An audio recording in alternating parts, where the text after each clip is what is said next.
పరిశుద్ధ నామానికి మహిమ కలుగును గాక. దేవుని పరిశుద్ధ నామానికి మహిమ కలుగును గాక. ఆమేన్. హల్లెలూయా. రక్షకుడు విమోచకుడైనటువంటి యేసు నామానికి మహిమ. అదే రీతిగా చేరి వచ్చినటువంటి సంఘ బిడ్డలైనటువంటి మీ అందరికీ కూడా ఆశీర్వాదమునకు కారణమైనటువంటి క్రీస్తు నామంలో మీ అందరికీ కూడా శుభాలు, వందనాలు తెలియజేస్తున్నా. అందరికీ వందనాలు. ప్రియ దేవుని బిడ్డలారా, మనం ఏమై ఉన్నామో అది దేవుని మహాకృప. ఆ కృపలో మనందరి జీవితాలను దేవుడు నడిపిస్తున్నాడు. ఆ కృపలో మనందరి జీవితాలను దేవుడు విడిపిస్తూ ఉన్నాడు. ఈ 2024వ సంవత్సరం మొదటి ఆదివారం నుండి ఈ ఆఖరి నెల 2వ ఆదివారం వరకు దేవుడు మనల్ని కాచి కాపాడినటువంటి దేవుడు ఎన్నో కష్టాలు, నష్టాలు, అవమానాలు, నిందలు, అనారోగ్యాలు, ఆర్థిక ఇబ్బందులు, వీటన్నిటి నుండి కూడా దేవుడు మనల్ని తప్పించి ఈ సంవత్సరపు ఆఖరి రోజులలోనికి దేవుడు తీసుకొని వచ్చాడు. అందును బట్టి దేవునికి మాత్రమే మహిమ కలుగునుగాక. ఆమేన్. హల్లెలూయా. ప్రియ దేవుని బిడ్డలారా, గతించిన ఆదివారం ఒక చక్కని వాక్యాన్ని మనం విన్నాం. బండలో నుంచి తేనె, ఆ బండలో నుంచి నూనె, బండలో నుంచి నీరు అనేటువంటి ఒక ఆత్మ సంబంధమైనటువంటి సత్యాన్ని మనం విని ఆశీర్వదింపబడ్డాం. నేను విశ్వసిస్తూ ఉన్నాను. అయితే ప్రియ దేవుని బిడ్డలారా, ఈరోజు క్రిస్మస్ సంబంధించినటువంటి నెలలో, లేకపోతే ఈ ప్రపంచమంతా కూడా క్రీస్తు యొక్క జన్మదినాన్ని ఆచరిస్తున్నటువంటి మాసంలో, దినములలో మనమున్నాం. క్రిస్మస్ అనే మాటకి అర్థం ఏంటంటే క్రిస్టో మాస్ అనేటువంటి మాట నుండి క్రైస్ట్ మాస్ నుంచి క్రిస్మస్గా మార్చబడింది. క్రిస్మస్ అంటే క్రీస్తు యొక్క ఆరాధన, క్రీస్తుని ఆరాధించడం, యేసుని ఆరాధించడం. ఎందుకు ప్రభుని ఆరాధించాలి అని మనం ఆలోచన చేస్తే, ఇందాక 97వ కీర్తన 7వ వచనంలో ఆఖరి లైన్లో ఓ చక్కని మాట మాట్లాడకూడదు,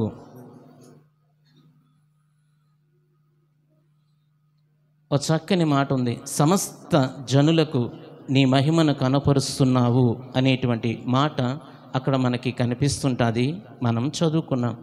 అయితే ఆయన మహిమను సమస్త జనులకు కూడా దేవుడు చూపించాడు. అందును బట్టి దేవునికి స్తోత్రం. ఆమేన్. హల్లెలూయా. అయితే ప్రియ దేవుని బిడ్డలారా,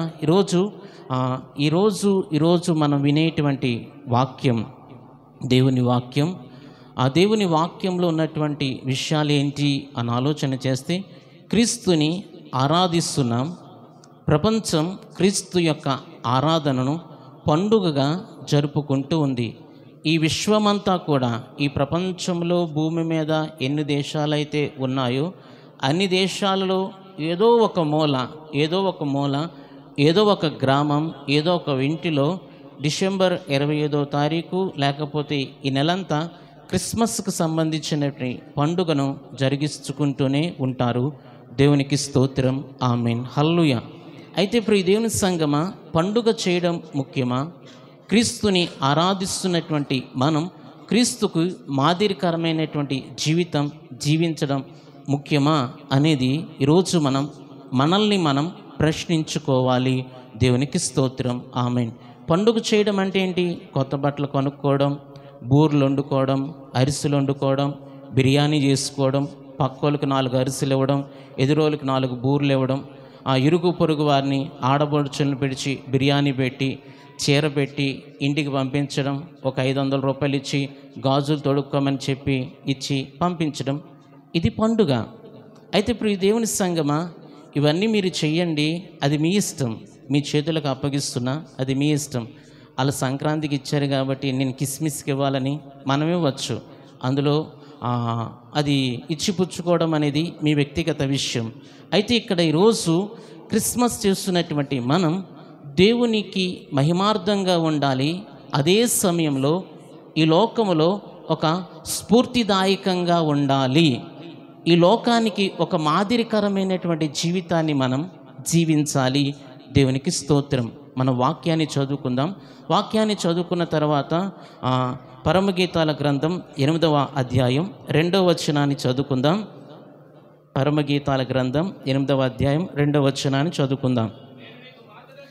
నేను నీకు మార్గదర్శినవుదును. చాలండి. ప్రియదేవుని బిడ్డలారా, ఇక్కడ ఉన్నటువంటి వాక్యం ఏం సెలవిస్తుందంటే, నేను నీకు మార్గదర్శినవుదును. ఈ మాట ఇంగ్లీష్లో ఎలాగున్నదంటే ఐ విల్ లీడ్. మార్గదర్శిని అనే మాట దగ్గర ఐ విల్ లీడ్ అని ఉంది.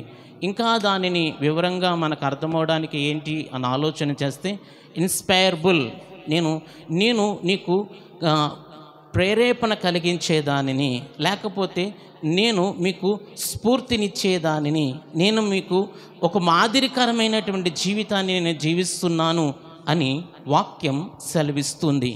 షూలమితి ఏమంటుందంటే, నేను ఒక మాదిరికరమైన జీవితాన్ని జీవిస్తున్నాను అని ఆమె సాక్ష్యం చెబుతుంది. దేవునికి స్తోత్రం. ఆమేన్. హల్లెలూయా. ఆ మాటను మన మనస్సులో పెట్టుకుందాం. ఈరోజు క్రిస్మస్ పండుగ ఆచరిస్తున్నటువంటి మనం, లేకపోతే క్రీస్తుని ఆరాధిస్తున్నటువంటి మనం, క్రిస్మస్ అంటే మనం బాగా గుర్తుపెట్టుకోవాల్సింది క్రీస్తు యొక్క ఆరాధన. ఎందుకు దేవుణ్ణి ఆరాధించాలి? ఆయన మహిమను మనకు చూపించాడు. ఎందుకు మనం దేవుణ్ణి ఆరాధించాలి? ఆయన రక్తంతో మనల్ని కడిగాడు. ఎందుకు మనం దేవుణ్ణి ఆరాధించాలి? భూమి నుండి పరలోకానికి నేరుగా ఆయన ఒక మార్గాన్ని చూపించాడు. ఎందుకు మనం దేవుణ్ణి ఆరాధించాలి అనంటే, మనము నశించిపోతున్నటువంటి జీవితంలో నుండి మనల్ని దేవుడు విడిపించాడు.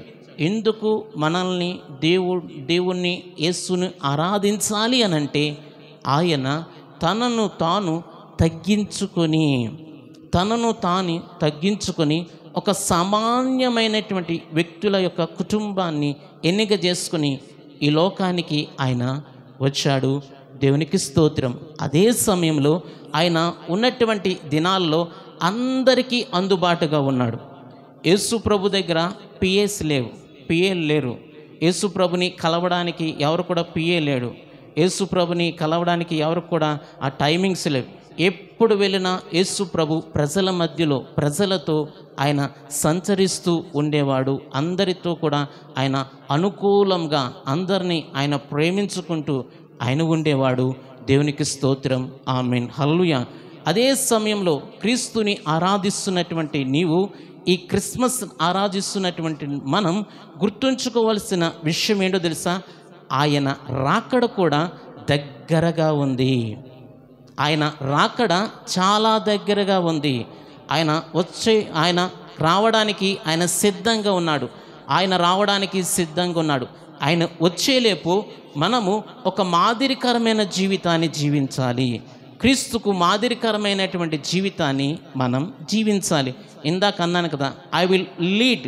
ఇంకా చెప్పాలంటే మనం ఒకరిని ప్రభువు దగ్గరికి నడిపించేవారుగా, మన కుటుంబాన్ని సరిచేసుకునేవారుగా, మన కుటుంబంలో మన ద్వారా క్రీస్తు యొక్క మహిమ, క్రీస్తు యొక్క శక్తి, క్రీస్తు యొక్క ప్రభావము మన కుటుంబాలలో, మన గృహాలలో, మన బంధువులలో అనేక మందిలోనికి వెళ్ళేదిగా ఒక మాదిరికరమైనటువంటి జీవితాన్ని క్రైస్తవులమైనటువంటి మనం జీవించాలి. దేవునికి స్తోత్రం. ఆమేన్. హల్లెలూయా.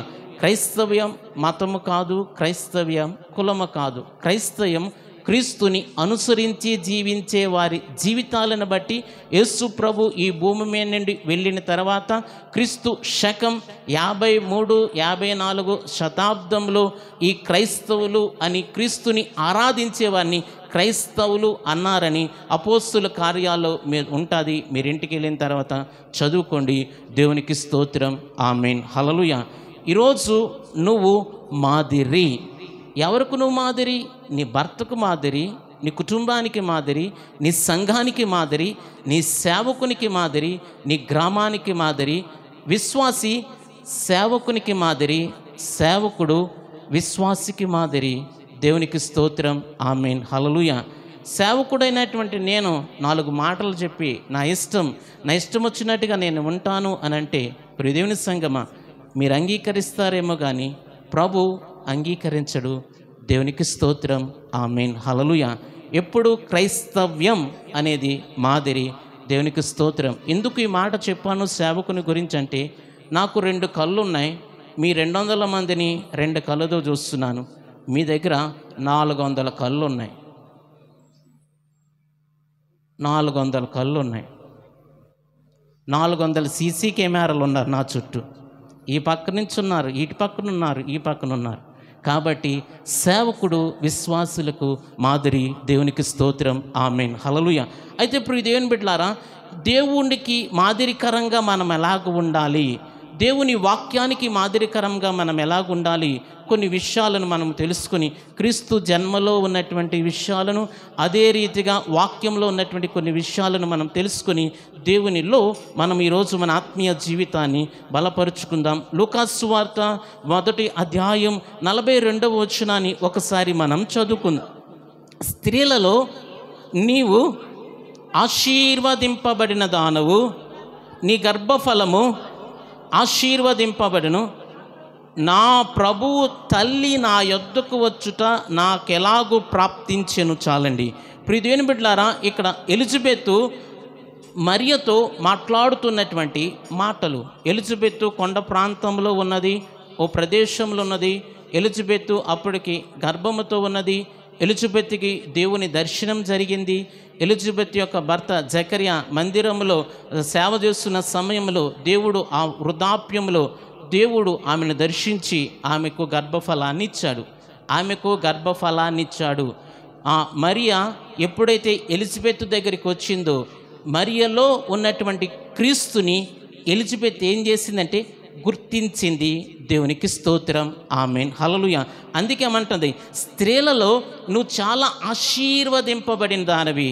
ఈరోజు ఉన్నటువంటి స్త్రీలందరిలో ఆ రోజు యెషయా భక్తుడు ప్రవచించిన ప్రవచనము నాటి నుండి నేటి వరకు కూడా ఉన్నటువంటి స్త్రీలందరిలో కూడా నువ్వు చాలా ఆశీర్వదింపబడిన దానివి. కారణం ఏంటి అనంటే, నువ్వు క్రీస్తుని కలిగి ఉన్నావు. నువ్వు క్రీస్తుని కలిగి ఉన్నటువంటి నీవు క్రీస్తుని ఈ లోకములోనికి తీసుకురావడానికి ప్రజలను ఎదిరించావు, మనుషుల మాటలను ఎదిరించావు, మత పెద్దల యొక్క మాటలను ప్రక్కన పెట్టావు. నీకు ప్రదానము చేయబడినటువంటి యేసేపు నిన్ను విడిచిపెట్టేస్తాడేమోనని తెలుసు కూడా దేవుని యొక్క వాక్యానికి, దేవుని యొక్క చిత్తానికి ఎక్కడా కూడా నువ్వు వ్యతిరేకంగా లేకుండా దేవునిని నీ గర్భమున నువ్వు మోస్తున్నావు అని ఎలిజబెతు మరియలో ఉన్నటువంటి క్రీస్తుని గుర్తించింది. దేవునికి స్తోత్రం, ఆమేన్, హల్లెలూయా. మరియా యవనస్తురాలు. జాగ్రత్తగా గుర్తుపెట్టుకుందాం. మరియా యవనస్తురాలు. ఎలిజబెత్తు వాక్యములో చాలా సీనియారిటీ కలిగినది, ప్రార్థనలో చాలా సీనియారిటీ కలిగింది. ఎలిజబెత్ ఇంకా ఎవరంటే పాస్టమ్మ గారు. ఆయన భర్త ప్రధాన యాజకుడు జకర్యా, ఈమె పాస్టమ్మ గారు. అయితే ప్రియదేవుని సంగమా, ఈమె ఏం చేసిందంటే మరియలో ఉన్నటువంటి క్రీస్తుని గుర్తెరిగింది. దేవునికి స్తోత్రం, ఆమేన్, హల్లెలూయా. ఈరోజు దీని ద్వారా మనం నేర్చుకోవాల్సింది ఏంటో తెలుసా? నేను నీలోనున్నటువంటి క్రీస్తు గుణగణాన్ని, నీలోనున్నటువంటి క్రీస్తు యొక్క ఆత్మీయతను, నీలోనున్నటువంటి యేసు నీ జీవితంలో చేసినటువంటి ఆత్మ సంబంధమైనటువంటి కార్యక్రమాలను, ఆత్మ సంబంధమైన కార్యక్రమాలు, శరీర సంబంధమైన కార్యక్రమాలు కాదు. కాలు వచ్చింది, చెయ్యి వచ్చింది, జుట్టు పెరిగింది, పొడగు పెరిగాడు, గడ్డపోయింది, ఇవి గురించి కాదు. ఆత్మ సంబంధమైనటువంటి కార్యక్రమం ఏంటంటే, నీలోనున్నటువంటి పాపాన్ని దేవుడు కత్తరించి క్రీస్తుకి అంటుకట్టబడే విధముగాను, నీలో నుండి క్రీస్తు ఈ లోకములోనికి అనేక మందికి పరిచయం చేయబడే విధముగాను యేసు నిన్ను తయారు చేశాడు. ఆ తయారు చేసినటువంటి జీవితాన్ని నేను గుర్తిస్తే నేను నీకు మాదిరి. దేవునికి స్తోత్రం, ఆమేన్, హల్లెలూయా. ఆ మనస్సు కదా, నీకు దేవుడు దర్శనమిచ్చాడా? నిజంగా దేవుడు నీ నిన్నిక చేసుకున్నాడా? పరిశుద్ధాత్మ దేవుడు నీ దగ్గరికి వచ్చాడా? గాబ్రియేలు దూత నీ దగ్గరికి వచ్చిందా అని అనొచ్చు కదా. ఆమె అలాగా అనట్లేదు. నీవు ఆశీర్వదింపబడిన దానివి, స్త్రీలందరిలో నువ్వు చాలా గొప్పదానివి అని ఆమె క్రీస్తు యొక్క ప్రణాళికను ఒప్పుకుంటుంది. దేవునికి స్తోత్రం, ఆమేన్, హల్లెలూయా. దీని ద్వారా మనం నేర్చుకోవలసిన ఒక చిన్నపాటి ఆత్మీయ సత్యం ఏంటో తెలుసా ప్రియ దేవుని సంగమా? నేను నీలోనున్నటువంటి ఆత్మీయతను నేర్చుకోవాలి. మీరు నాలోనున్నటువంటి ఆత్మీయతను గుర్తించాలి. దేవునికి మహిమ కలుగునుగాక. ఆమేన్. హల్లెలూయా. ప్రియ దేవుని బిడ్డలారా, ఆ మోనిటర్ దగ్గర చాలా ఖాళీ ఉంది, స్త్రీలు రావాలి ముందుకి. మోనో దగ్గర చాలా ఖాళీ ఉంది. ఆ మోనో కొంచెం సౌండ్ తగ్గించండి. పిఏ సిస్టమ్ అంటే పబ్లిక్ అట్రాక్టివ్ సిస్టమ్, ప్రజలను ఆకర్షించే సిస్టమ్ అంటారు. మనం ఏంటంటే పబ్లిక్ హెరాస్మెంట్ సిస్టమ్గా మార్చేసుకుంటున్నాం. దేవునికి స్తోత్రం. గెయిన్ కొంచెం తగ్గి రావాలి.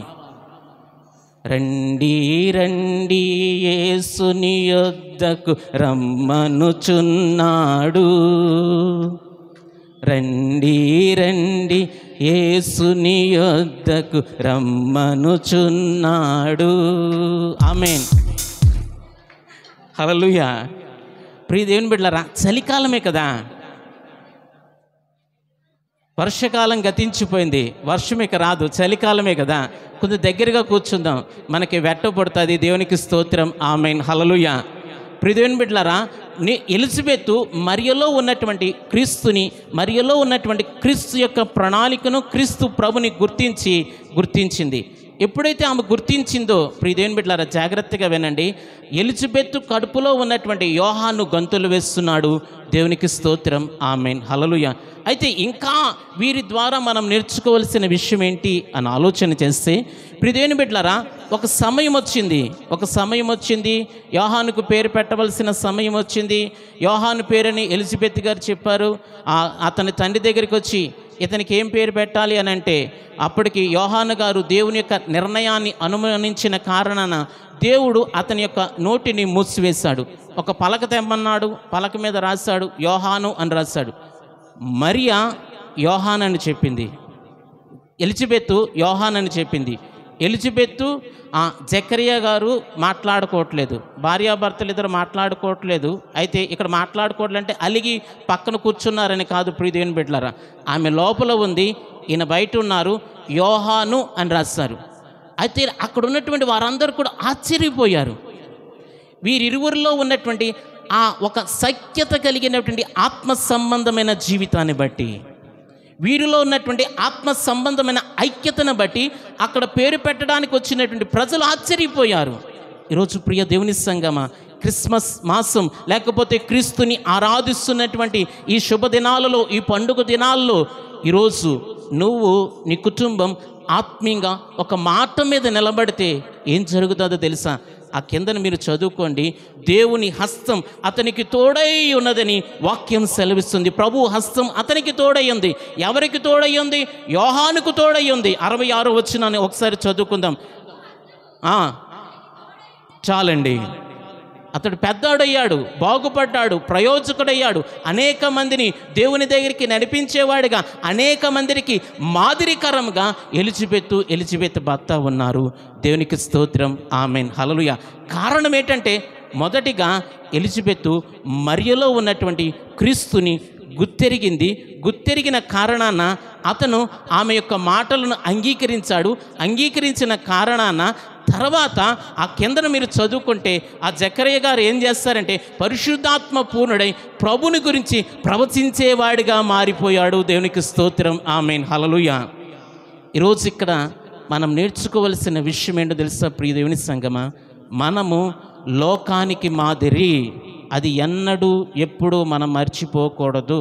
కొత్త బట్టలున్నా, కొత్త బట్టలు లేకపోయినా, పిండి వంటలున్నా, పిండి వంటలు లేకపోయినా, మన ఇంట్లో నుంచి పక్కోడికి జంతుకులు పిండి వంటలు వెళ్ళకపోయినా సరే, మనలోనున్నటువంటి ఆత్మీయత అనేక మంది చూస్తున్నారు. ప్రియ తల్లి, ప్రియ తండ్రి, నువ్వు, నీ భార్య ఒక ఆత్మ సంబంధమైన జీవితాన్ని మీరు జీవించాలి. నీకన్నా చిన్నవాడిలో క్రీస్తు యొక్క లక్షణాలను, క్రీస్తు యొక్క ప్రేమను, క్రీస్తు యొక్క గుణగణాలను నువ్వు గుర్తించి వాటిని స్వీకరించగలిగితే నీ జీవితం ఒక ఆత్మ సంబంధమైన మాదిరికరంగా ఉంటుంది. దేవునికి స్తోత్రం. ఆమేన్. హల్లెలూయా. మొదటిగా ఎలిజబెత్ మరియలో ఉన్నటువంటి క్రీస్తుని గుర్తెరిగింది. దేవునికి స్తోత్రం. ఆమేన్. హల్లెలూయా. ఆమె చిన్నది, ఆమెను దేవుడు ఎందుకు ఎన్నిక చేసుకున్నాడని ఆమె ఎక్కడ కూడా దేవుని యొక్క చిత్తాన్ని ఎక్కడ కూడా వ్యతిరేకించలేదు. దేవునికి స్తోత్రం. ఆమేన్. మీకు ఒక ఉదాహరణ చెప్తాను. నేను వాక్యం చెప్తున్నాను కదా, మీరు వచ్చి నాకు మెసేజ్ చెప్పారనుకోండి, నేను వింటానా? నేను వాక్యం చెప్తే కూర్చొని విన్నారు, వీళ్ళు చెప్తే నేను వినేదేంటి అని ఒకలాంటి యుగో, ఆ యుగో ఉంటుంది కాబట్టే మన ఇంట్లో ఆత్మ పని చేయదు. మరియా దేవుని ఆ యుగో, ఎలిజబెత్ ఆ యుగోలని పక్కన పెట్టింది, ఆత్మ పని చేసింది. ఆత్మ ఏం చేసింది? భార్యాభర్తలిద్దరిని ఐక్యపరిచింది. భార్యాభర్తలిద్దరూ బిడ్డ కొరకు దేవుని తోడుని సంపాదించుకున్నారు. దేవునికి స్తోత్రం, ఆమేన్, హల్లెలూయా. ఈ క్రిస్మస్ దినాలలో క్రీస్తుని ఆరాధిస్తున్నటువంటి ఈ పండుగ దినాలలో ప్రియ దేవుని సంగమా, నువ్వు లోకానికి, దేవుని సంఘానికి, అనేక కుటుంబాలకు మాదిరికరంగా ఉంటే దేవుని ఆత్మ నీ పిల్లలను విడిచిపెట్టదు. దేవునికి స్తోత్రం, ఆమేన్. నీ పిల్లలు ప్రయోజనకరంగా మారుతారు. దేవునికి మహిమ కలుగునుగాక, ఆమేన్. నువ్వు పైన స్టార్ పెడతావు, ఆడింట్లో బార్ పెడతాడు. మీరు ఎప్పుడు చూడలేదా? నేను చూశాను. పైన స్టార్ పెడతారు, ఇల్లంతా చర్చ్, ఇల్లంతా ఫుల్, ఇంటి కింద బార్, మొత్తం డిపార్ట్మెంట్ అంతా వస్తారు. పైన బాటిల్స్ ఓపెన్ చేస్తారు, కిందనేమో చేపలు వండుతారు, చర్చి నుంచి వచ్చేస్తారు. దేవుని సంగమా, మన గృహాలు అలాగా ఉండకుండునుగాక. మన బిడ్డలకు దేవుని ఆత్మ తోడుగా ఉండునుగాక, ఆమేన్, హల్లెలూయా. అయితే మనం ఏం చేయాలంటే మన ఇగోను పక్కన పెట్టాలి. ఎదుటి వ్యక్తులు ఉన్న క్రీస్తుని, మనకన్నా చిన్నవారైనా పెద్దవారైనా ఎదుటి వ్యక్తిలోనున్న క్రీస్తుని మనము గుర్తించాలి. అదే క్రిస్మస్. దేవునికి స్తోత్రం, ఆమేన్, హల్లెలూయా, హల్లెలూయా. దేవునికి మహిమ కలుగునుగాక, ఆమేన్, హల్లెలూయా. నేను నమ్ముకొని 20 సంవత్సరాలైంది, ఇతను నమ్ముకొని 5 సంవత్సరాలైంది, నాకన్నా చక్కగా పాట పాడుతున్నాడు, నాకన్నా చక్కగా ఆరాధన చేస్తున్నాడు అని నేను అనుకున్నానా? దేవుడికి నేను మాదిరికరమైన జీవితాన్ని దేవుడు ఎన్నిక చేసుకున్న ఆ జీవితంలో నుండి ప్రక్కకు నేను తప్పుకున్నాను. దేవునికి స్తోత్రం, ఆమేన్, హల్లెలూయా. మొదటిది, దేవునికి మనము ఎదుటి వ్యక్తిలో ఉన్నటువంటి క్రీస్తుని మనము గుర్తించాలి. దేవునికి మహిమ కలుగునుగాక, ఆమేన్, హల్లెలూయా. మొదటిది. రెండవది చూద్దాం ప్రియదేవుని బిడ్డలారా, క్రిస్మస్ మాసంలో ఉన్నాం కాబట్టి మన ఆత్మీయ జీవితాన్ని, మన ప్రార్థనా జీవితాన్ని, మన వ్యక్తిగత జీవితాన్ని, దేవునితో, దేవుని మందిరములో ఉన్నటువంటి మన ప్రార్థనా జీవితాన్ని మనము తగ్గించుకోకుండా, దేవునిలో మన ఆత్మీయ జీవితాన్ని తగ్గించుకోకుండా మనల్ని మనం తగ్గించుకొని మన ప్రార్థనా జీవితాన్ని సరిదిద్దుకుందాం. దేవునికి స్తోత్రం. లూకాసు సువార్త 18వ అధ్యాయం ఒకసారి 14వ వచనాన్ని మనం చదువుకుందాం ప్రియదేవుని సంగమా. అతని కంటే ఇతడు నీతిమంతుడిగా తీర్చబడి తన ఇంటికి వెళ్ళినని చెప్పుచున్నానని. చాలండి ప్రియదేవుని బిడ్డలారా, అందరూ నన్ను గమనించండి. ఇక్కడ సుంకరి పరిసేయుడు దేవాలయంకి వచ్చారు. సింపుల్గా చెప్తున్నాను. సుంకరి ఏం చేస్తున్నాడంటే, నేను ఉపవాసాలు ఉంటున్నాను, అది చేస్తున్నా, ఇది చేస్తున్నానని చెప్పి ఎదుటి వ్యక్తిని నిందించేవాడిగా మారాడు. ఎదుటి వ్యక్తిని నిందించేవాడిగా మారాడు. ఆ పాపంతో ఉన్నటువంటి వ్యక్తిని నిందించేవాడిగా మారాడు. పరిసేయుడు ఆ సుంకర్ని, ప్రియదేవుని బిడ్డలారా, ఆ నిందించేవాడిగా, పాప అయినటువంటి వ్యక్తిని నిందించేవాడిగా, అలాగా ఇలాగా ఏవేవో మాటలు చెప్తున్నాడు. అయితే ప్రియదేవుని బిడ్డలారా, ఆ పాపముతో ఉన్నటువంటి ఆ పైన 11, 12, 13 మీరు కావాలంటే ఇంటికి వెళ్ళిన తర్వాత మీరు చదువుకోండి. అయితే సుంకరి దూరంగా నిలబడి ఏమని ప్రార్థన చేస్తున్నాడంటే, నేను ఆకాశం వైపు కన్నులెత్తడానికి సరిపోను, అయితే నువ్వు నన్ను ఎన్నిక చేసుకున్నావు, నీ రక్షణ నాకు చూపించావు, నువ్వు దేవుడు అని నేను తెలుసుకున్నాను, నిన్ను ప్రార్థిస్తే నా పాపం పోతాదని తెలుసుకున్నాను.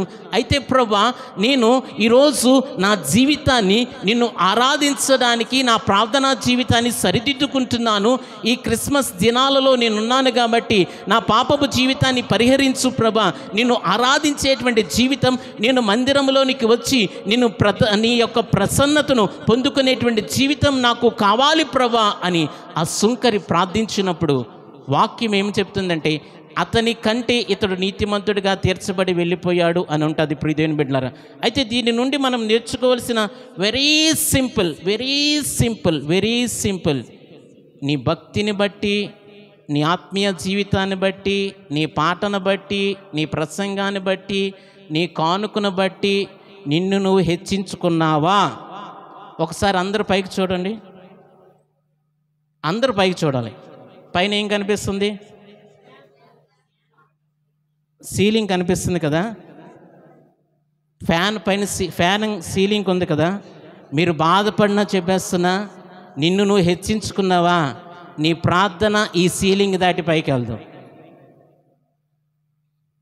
నీ భర్తని నిందించొద్దు, నీ పిల్లలను నిందించొద్దు, నీ పక్కవారిని నిందించొద్దు. నేను చాలా భక్తిపరునని ఎప్పుడు నిన్ను నువ్వు నిందించుకోవద్దు. ఈ క్రిస్మస్ దినాలలో ఉన్నావు, క్రీస్తుని రాకడకు సంబంధించిన దినాలలో ఉన్నావు. మిమ్మల్ని కంటే నన్ను నేను హెచ్చించుకున్నానా? నేను చేసే ప్రార్థన ఈ సీలింగ్ దాటదు. అందుకని అంటున్నాడు, దేవాలయంలో నేను కన్నులు ఎత్తలేకపోతున్నాను. సుంకరి ప్రార్థన నేరుగా దేవుని సింహాసనం దగ్గరికి చేరింది. పరిచయను ప్రార్థన దేవాలయంలోనే వాడిలోనికే వెళ్ళిపోయింది. ఈరోజు ప్రియ దేవుని బిడ్డలారా, హెచ్చించుకుంటున్నావా? తగ్గించుకో, ప్రభు నిన్ను హెచ్చిస్తాడు. దేవునికి స్తోత్రం, ఆమేన్. హెచ్చించుకున్నావా? దేవుడు పడగొట్టేస్తాడు, నేల వరకు పడగొట్టేస్తాడు. గుర్తుపెట్టుకోండి, పడుకునేటప్పుడు మిమ్మల్ని మీరు హెచ్చించుకున్నప్పుడు ఇలా చూడండి, ఓరు బాబాయ్ నా ప్రార్థన సీలింగ్ కూడా వెళ్ళదంటారు. ఎందుకు ఈ మాట చెప్పని తెలుసా? ఈ స్లాబ్ వేయాలంటే ఒక్కడి వల్ల కాదు. ఎలక్ట్రీషియన్ ఉండాలి, ప్లంబర్ ఉండాలి, తాపి మేస్త్రి ఉండాలి, ఆ లేబర్ ఉండాలి, సిమెంట్ ఉండాలి, వీళ్ళందరూ ఇంజనీర్ ఉండాలి. వీళ్ళందరూ కష్టపడితేనే ఈ సీలింగ్ అవుతుంది. ఈరోజు నీ ప్రార్థన కూడా దేవుని దగ్గరికి చేరాలంటే నీ భార్య, నీ పిల్లలు, నీ కాపరి, నీ తోటివారు అందరిలో నువ్వు ఐక్యత కలిగిన దానిగా నీ జీవితాన్ని ప్రార్థనతో నీ జీవితాన్ని సరిదిద్దుకోగలిగితే ప్రియ సహోదరుడా, నీ ప్రార్థన పరలోకమందున్న దేవుని పాదాల దగ్గరికి చేరుతుంది. దేవుడు నీకు జవాబుని అనుగ్రహిస్తాడు. దేవునికి స్తోత్రం, ఆమేన్, హల్లెలూయా. ఇంకా ఏం చేస్తుందో తెలుసా? నీ ప్రార్థన దేవుని ఉగ్రత నుండి నిన్ను తప్పిస్తుంది. దేవునికి స్తోత్రం, ఆమేన్, హల్లెలూయా. దేవుడు ఎందుకు నీతిమంతుడిగా తీర్చబడ్డాడంటే నీతిమంతులకే పరలోక రాజ్యం. దేవునికి స్తోత్రం, ఆమేన్. పరిసేడి దగ్గర డబ్బు ఉంది, పరిసేడి దశమ భాగాన్ని బాగా ఇస్తున్నాడు కవర్లో పెట్టి. పరిసేడి దగ్గర మంచి వస్త్రాలు ఉన్నాయి, బంగారం ఉన్నది, అన్నీ ఉన్నాయి, పలుకుబడి ఉన్నది. పరలోకానికి మార్గం లేదు, పరలోకానికి పాస్ లేదు, పరలోకానికి అర్హత లేదు పరిసేడికి. కారణం తనను తాను హెచ్చించుకున్నాడు. దేవునికి స్తోత్రం, ఆమేన్, హల్లెలూయా. ఈ క్రిస్మస్ దినాలలో ఉన్నటువంటి నీవు లోకానికి మాదిరి, నేను నీకు మార్గదర్శినవుదును. షోలమితి చెప్తుంది, నేను నీకు మార్గదర్శినవుతును. ఆనాడు సంఘం, షోలమితి అనేటువంటి ఆదిమ సంఘం అనేక మందికి మాదిరికరముగా ఉన్నది. ఆదిమ సంఘం అనేక మందిని క్రీస్తులోనికి నడిపించింది. ఆదిమ సంఘం వారిని తగ్గించుకొని అనేక మందికి యేసులోనికి వారిని నడిపించి వారి ప్రార్థన ద్వారా అనేక మందిని స్వస్థపరిచినట్టుగా ఆదిమ సంఘం అపోస్తుల కార్యాలు మనము చూడగలుగుతున్నాం. ప్రియ దేవుని సంఘమా, ఈరోజు మన వ్యక్తిగత జీవితం, మన సంఘ ప్రార్థనా జీవితం ఎలాగ ఉంది? ఒకసారి ఆలోచన చేసుకో. హెచ్చించుకున్నావా? పైకి చూడు, సీలింగ్ కూడా నీకు దాటదు, సీలింగ్ కూడా దాటదు. వాక్యాన్ని ముందర పెట్టి చెప్తున్నా, తగ్గించుకోవాలి. ఎందుకు తగ్గించుకోవాలి? యేసు ప్రభువే తగ్గించుకున్నాడు. నువ్వు నేను ఎంత? ఆఫ్టర్ ఆల్ యేసు ప్రభువే తగ్గించుకున్నాడు. సింహాసనాన్ని విడిచిపెట్టేశాడు, పరలోకాన్ని విడిచిపెట్టేశాడు. ఈ లోకములోనికి మనిషి పాదాలు పట్టుకునేటంతగా తగ్గించుకున్నాడు. ఎవరు పాదాలు పట్టుకున్నాడు? ఇస్కరియోతు పాదాలు పట్టుకొని కడిగాడు. వాడు చంపేస్తాడని తెలుసు, వాడు అప్పగించేస్తాడని తెలుసు, 30 వెండి నాలకు అమ్మేశాడని తెలుసు. అన్నీ తెలిసిన తర్వాత తగ్గించుకున్నాడు యేసు ప్రభు. మనకి ఏమీ తెలీదు, ప్రార్థన తెలీదు, పాట తెలీదు, వాక్యం తెలీదు, ఏమీ తెలీదు. మనల్ని మనం హెచ్చించుకునేస్తాం. ప్రియదేవుని బిడ్డలారా, ఎన్నడూ దయచేసి 2 చేతులు జోడించి చెప్తున్నాను, క్రీస్తు రాకడలో మనమున్నాం. క్రిస్మస్ వచ్చింది అని అంటే క్రీస్తు రాకడ తథ్యమని తెలియజేస్తుంది. యేసు ప్రభు పుట్టాడని జ్ఞాపకం చేసుకొని సంబరాలు చేయడం పెద్ద గొప్ప కాదు. యేసు వస్తున్నాడు, ఆయన రాకడలో సిద్ధముగా నువ్వు ఉన్నావా? అదే క్రిస్మస్. క్రీస్తుని ఆరాధిస్తున్నటువంటి నీవు నేను తెలుసుకోవలసింది అదే. తగ్గించుకో, దేవుడు నిన్ను హెచ్చిస్తాడు, నీతిమంతుడిగా తీరుస్తాడు. దేవుడు నిన్ను కోరుకుంటాడు, దేవుడు నిన్ను అభిషేకిస్తాడు, దేవుడు అనేక మందికి నిన్ను మాదిరికరంగా పెట్టాలి అని ఆయన చూస్తున్నాడు. దేవునికి మహిమ కలుగునుగాక. ఆమేన్. హల్లెలూయా. మూడవదిగా చూద్దాం ప్రియ దేవుని బిడ్డలారా, రూతు గ్రంథం, మీ అందరికి ఇష్టమైన గ్రంథం రూతు గ్రంథం 1వ అధ్యాయం 11వ వచనాన్ని ఒకసారి తెలుసుకుందాం ప్రియ దేవుని బిడ్డలారా. మరులుడి మీరు నాతో కూడా రానేలా. అదే రీతిగా 13వ వచనము 1, 2, 3, 4 చదవమా. నా కుమార్తెలారా అది కూడదు, యెహోవా నాకు విరోధి ఆయను, అది మిమ్మల్ని నొప్పించినంతకంటే నన్ను మరి ఎక్కువగా నొప్పించనని వారితో చెప్పిన. చాలండి ప్రియ దేవుని బిడ్డలారా, ఈ మాటను మనం తెలుసుకుందాం ప్రియ దేవుని బిడ్డలారా. ఇక్కడ నయోమి ఓర్పాకు రూతుకి మాదిరికరంగా జీవించింది. ఏంటి మాదిరికరంగా జీవించిందంటే, బెత్లెహేము విడిచిపెట్టి వెళ్ళిపోయింది, మోయాబు దేశానికి వెళ్ళిపోయింది. దేవుడు కరువు ఇచ్చాడు, కరువులో తన భర్తను కోల్పోయింది, తన 2 కుమారులను కోల్పోయింది. అయితే ఇక్కడ అంటున్నది, నా ప్రవర్తన కానీ నా స్వార్థానికి నేను మిమ్మల్ని వాడుకోను. ప్రాక్టికల్గా మనం విందాం ప్రియ దేవుని బిడ్డలారా. క్రైస్తవ జీవితం వెరీ వెరీ ప్రాక్టికల్ లైఫ్. క్రియాపూర్వకమైన జీవితమే విశ్వాసపు జీవితం. క్రియాపూర్వకమైన జీవితం, మేకప్ జీవితం కాదు. క్రైస్తవ జీవితం వెరీ ప్రాక్టికల్ లైఫ్.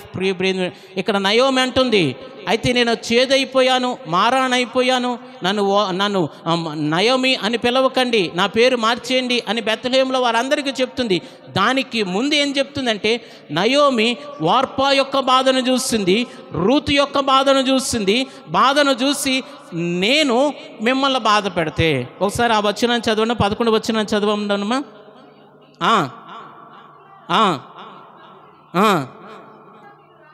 13వ వచనాన్ని చదివండి అమ్మా. ఇందాక నేను చదివిన ఆ లైన్ చదవండి.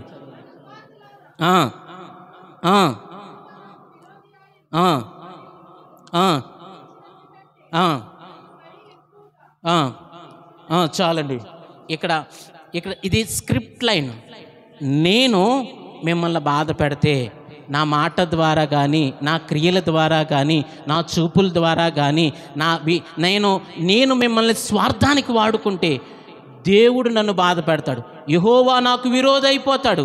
ఇప్పుడు నేను మీ కొరకు సుఖమును చూడవలసిన దాననై ఉన్నాను, మీ యొక్క క్షేమాన్ని చూడవలసిన దాననై ఉన్నాను, మీ యొక్క క్షేమం కోరుకునేటువంటి దానిగా నేనున్నానని నయోమి రూతు దగ్గర, ఓర్పా దగ్గర ఒప్పుకుంటుంది. దేవునికి స్తోత్రం. ఆమేన్. హల్లెలూయా. ప్రియ దేవుని బిడ్డలారా, ఈ వాక్యాన్ని బట్టి నువ్వు నేను తెలుసుకోవాల్సింది ఏంటో తెలుసా ప్రియ దేవుని సంగమా?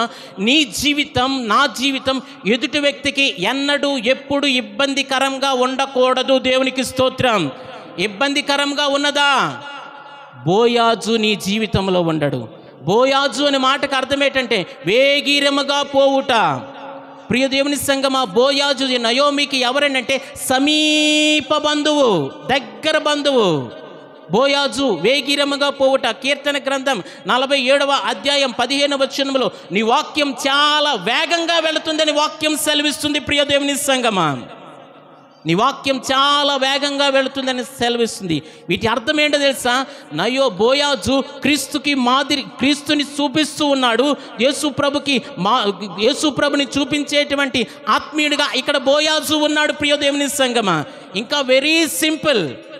నువ్వు ఎదుటి వ్యక్తికి ఇబ్బందికరంగా ఉన్నావా, యేసు ప్రభు నీకు సమీపంగా ఉండడు, నీకు దగ్గర బంధువుగా ఉండడు. ఎదుటి వ్యక్తికి ఇబ్బందికరంగా లేవా, యేసు ప్రభు నీకు సమీప బంధువుగా ఉంటాడు. సమీప బంధువుగా ఉండి ఏం చేస్తాడంటే, బోయాజు అన్నమాట వేగరముగా పోవుట. నీలోనున్నటువంటి కష్టాన్ని, నష్టాన్ని, వ్యాధిని, బాధని యేసు నామములో వేగంగా ఆయన తీయగలడు. ఆయన నీకు సమీప బంధువు. ఎప్పుడూ గుర్తుపెట్టుకో, దేవుణ్ణి విరోధంగా చేసుకోవద్దు. మనుషులకి విరోధంగా బతికావా, దేవుడికి విరోధంగా బతికినట్టే. ఇక ప్రియదేవుని సంగమా, నీ భర్తను నొప్పించొద్దు, నీ కోడలు నొప్పించొద్దు, నీ అత్తను నొప్పించొద్దు, ఎవరిని నొప్పించొద్దు. ప్రభుని ఎవరినైనా నొప్పించావా, ప్రభుని ఒప్పించలేం. మన భక్తి ఎవరినైనా నొప్పించిందా, ప్రభుని ఒప్పించలేం. ప్రభుని ఒప్పించాలంటే నిన్ను నువ్వు నొచ్చుకో, దేవుడు నీకు విడుదలనిస్తాడు. దేవునికి స్తోత్రం. ఆమేన్. హల్లెలూయా. నా పేరు మార్చుకున్నాను, నా పేరు నయోమి కాదు అని అన్నది. కానీ మీరు రూతు గ్రంథం అంతా చదవండి, నయోమి నయోమి నయోమి నయోమే అని ఉంది. దాని అర్థం ఏంటంటే ఆమె మధురముగానే ఆమె జీవితాన్ని ముగించింది. దేవునికి స్తోత్రం. ఆమేన్. హల్లెలూయా. ఈరోజు నీ విశ్వాసపు జీవితం, నీ సంఘ జీవితం, నీ ప్రార్థన జీవితం యేసులో మధురంగా ముగింపబడునుగాక.